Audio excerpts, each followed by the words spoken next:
You know, ISAF own very few events, you know. Most events are owned by our members and their clubs. Kieler Woche is one of the oldest and most traditional, one of the famous events in the world. And of course, Kieler Woche is highly appreciated by ISAF and the cooperation with the Kieler Yacht Club and the German Federation.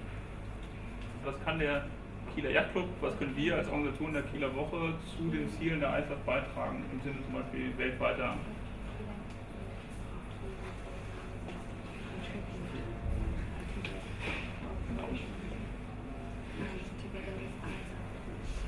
for the globalization of sailing?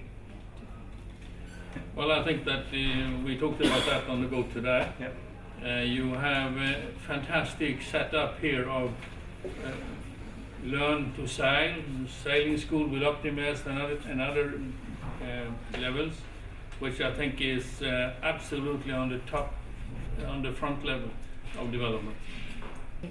Could you just briefly describe again the plans for 2013, meaning a World Cup on each continent, and then put that together with the fact that, for example, there are 41 European nations in ISAF.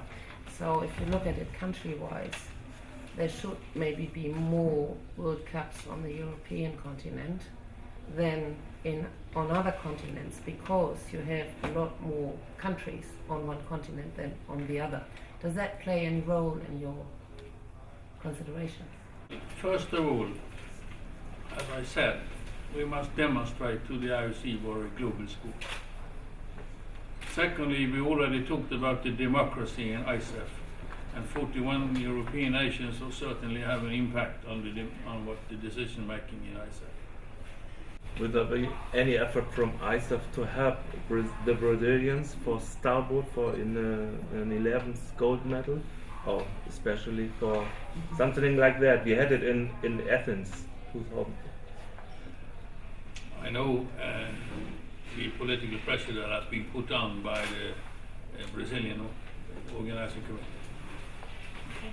You know that the number of events is only decided by the IOC. The equipment or the boats are decided by ISAF. And what happened before the Sydney Games, where the IOC decided that the starboard should be in again, I don't expect that type of decision to happen again. But of course I would like to express my support if we can get another medal. Of course, we will do that. We are doing that. Okay. You talked about earlier that you think that the kind of presentation here of sailing to the public is the future. Kiel has always been a kind of forerunner in many of these new things. Does that influence ISAF's decision about where they see World Cups and other events taking place? Or is it just a matter of numbers in democracy, in votes? Obviously, all these things, or many things, will influence the choice. First we look at sailing conditions, obviously. And they are great here, you know. Then we look at the venue facilities. Yeah. And also marketing and media appeal and strategy is a very important part of it. So what I have seen and being at the forefront is an important factor that we take into consideration. You know, may remember what Churchill said. Democracy is a terrible thing, but it's unfortunately it is the least bad. When will we have a decision about the 5 harbors over the world? Have you a timetable for the decision for the new World Cup or the 5 hours? Well, that will be dealt with, I think, in November, no earlier than November at least. Also es wird ja ausgeschrieben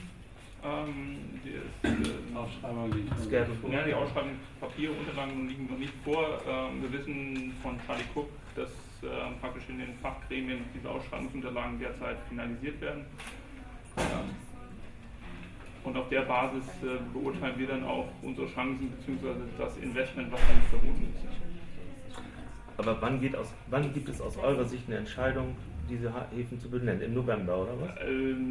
Ich denke, vom Prozess her wird das nicht bis November passieren, sondern ich denke dann eher zwischen Annual Meeting, also November bis April, Mai nächsten Jahres, dass vor Ende World Cup, also praktisch der Serie nächsten Sommer, feststeht, wie es dann weitergeht. Okay, das ist